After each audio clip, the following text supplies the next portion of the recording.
ಬನ್ನಿ ಗೆಳೆಯರೇ, ನಾವು ಇವತ್ತು ಮಾಡೋಣ ಒಂದು ಸಿಂಪಲ್ ಆದ ಪನ್ನೀರ್ ಮಸಾಲ ರೆಸಿಪಿಯನ್ನು. ಅದಕ್ಕಾಗಿ ನಾನು ಇಲ್ಲಿ ತೊಗೊಂಡಿದ್ದೀನಿ ಸುಮಾರು 150 ಗ್ರಾಮ್ನಷ್ಟು ಪನ್ನೀರನ್ನು ತೊಗೊಂಡಿದ್ದೀನಿ. ಅದನ್ನು ಚಿಕ್ಕ ಚಿಕ್ಕದಾಗಿ ಕಟ್ ಕೂಡ ಮಾಡ್ಕೊಂಡಿದ್ದೀನಿ. ಇನ್ನು ಅದಕ್ಕೆ ಬೇಕಾಗುವಂತಹ ಟೊಮ್ಯಾಟೊ, ಕೊಬ್ಬರಿ, ಕೊತ್ತಂಬರಿ, ಮೆಣಸಿಕಾಯಿಗಳನ್ನು ಇವುಗಳನ್ನು ಮಿಕ್ಸಿ ಜಾರಲ್ಲಿ ಹಾಕೊಂಡು ರುಬ್ಕೊಂಡ್ಬಿಡಿ. ನಂತರ ಒಂದು ತೆವೆಯನ್ನು ತಗೊಂಡು ಕಟ್ ಮಾಡಿರೋ ಪನ್ನೀರನ್ನು ಸ್ವಲ್ಪ ಕಲರ್ ಬರೋವರೆಗೆ ನೀಟಾಗಿ ಹುರ್ಕೋಬೇಕು.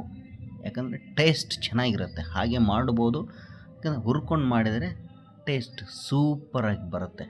ನೋಡಿ, ಈ ಥರ ಹಾಗೆ ಬಿಡಬಾರ್ದು, ಈ ಥರ ತಿರುಗಿಸ್ತಾ ಇರಬೇಕು ಯಾವಾಗಲೂ, ಯಾಕೆಂದರೆ ಅದು ಅಂಟ್ಕೊಂಡ್ಬಿಡುತ್ತೆ. ಈ ಥರ ಸ್ನೇಹಿತರೆ, ಅದನ್ನು ಒಂದು ಕಡೆ ತೆಗೆದಿಟ್ಬಿಟ್ಟು ನಂತರ ಒಂದು ಕ್ಲೀನಾಗಿ ಬಾಣಲಿಯನ್ನು ತಗೊಂಡು ಅದಕ್ಕೆ ಸ್ವಲ್ಪ ಎಣ್ಣೆಯನ್ನು ಹಾಕ್ಕೊಳ್ಳಿ. ಸಾಮಾನ್ಯ ಪ್ರೊಸೆಸ್ಸು.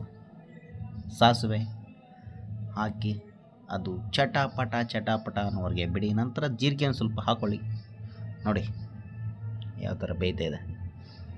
ಅದಾದ ನಂತರ ನಮ್ಮ ಈರುಳ್ಳಿಯನ್ನು ಕೂಡ ಹಾಕೊಂಬಿಡಿ. ಹಾಕಿ ಸ್ವಲ್ಪ ಸಾಂಬಾರು ಮಸಾಲನ ನಾನು ಇಲ್ಲಿ ಸ್ವಲ್ಪ ಆ್ಯಡ್ ಮಾಡ್ಕೊಂಡಿದ್ದೀನಿ. ಬೇಕಂದ್ರೆ ಮಾಡ್ಬೋದು, ಬೇಡ ಅಂದರೆ ಬಿಡ್ಬೋದು. ಇನ್ನು ಖಾರ ಕೂಡ ಹಾಕ್ಕೊಂಡಿದ್ದೀನಿ. ನೋಡಿ, ಸ್ವಲ್ಪ ಮಿಕ್ಸ್ ಮಾಡ್ಕೊಂಬಿಡ್ಬೇಕು. ಸ್ವಲ್ಪ ಲೋ ಫ್ಲೇಮಲ್ಲೇ ಬಿಡಬೇಕು. ನೋಡಿ, ಇವಾಗ ಮಿಕ್ಸಿ ಜಾರಲ್ಲಿ ರುಬ್ಕೊಂಡಿರೋ ಮಸಾಲೆಯನ್ನು ಕೂಡ ಇದಕ್ಕೆ ಹಾಕಿದ್ದೀನಿ. ಅದನ್ನು ಸ್ವಲ್ಪ ಚೆನ್ನಾಗಿ ಮಿಕ್ಸ್ ಮಾಡ್ಕೋಬೇಕು. ನೋಡಿ, ಸ್ವಲ್ಪ ಇದನ್ನೆಲ್ಲ ಲೋ ಫ್ಲೇಮಲ್ಲೇ ಬೇಯಿಸಿ. ನೋಡಿ, ಸ್ವಲ್ಪ ನಿಧಾನವಾಗಿ ತಿರುಗಿಸ್ಬೇಕು. ಈ ಥರ ನಿಧಾನವಾಗಿ ತಿರುಗಿಸಿದರೆ ಸ್ವಲ್ಪ ನೋಡಿ ಯಾವ ಥರ ಬರ್ತಾಯಿದೆ. ನೋಡಿ, ನಿಧಾನವಾಗಿ ಕಲರ್ ಬರ್ತಾಯಿದೆ.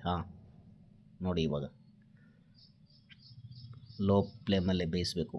ನಂತರ ಹುರಿದಿಟ್ಟಿರೋ ಪನ್ನೀರನ್ನು ಇದರಲ್ಲಿ ಹಾಕಿ ನೋಡಿ, ಪನ್ನೀರನ್ನ ಹಾಕಿ ಅದನ್ನು ಸ್ವಲ್ಪ ಚೆನ್ನಾಗಿ ಮಿಕ್ಸ್ ಮಾಡ್ಕೋಬೇಕು. ನಿಧಾನವಾಗಿ ತೆಗೆಸ್ಬೇಕು. ನೋಡಿ, ನಿಧಾನವಾಗಿ ತಿರುಗಿಸಿ. ಈ ಥರ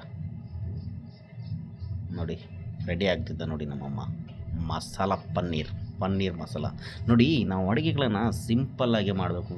ವಿಪರೀತ ಮಸಾಲೆಗಳನ್ನು ಹಾಕಿದ್ರಿಂದ ದೇಹಕ್ಕೆ ಅಷ್ಟೊಂದು ಒಳ್ಳೆಯದಿಲ್ಲ.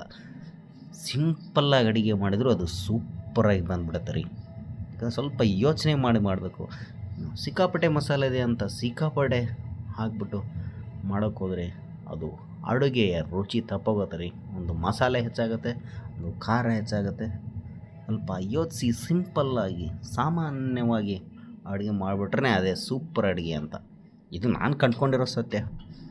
ನೀವು ಟ್ರೈ ಮಾಡಿ, ಸಿಂಪಲ್ಲಾಗಿ ಮಾಡಿಬಿಟ್ರೆ ಸೂಪರಾಗಿ ಬರುತ್ತೆ ರೀ.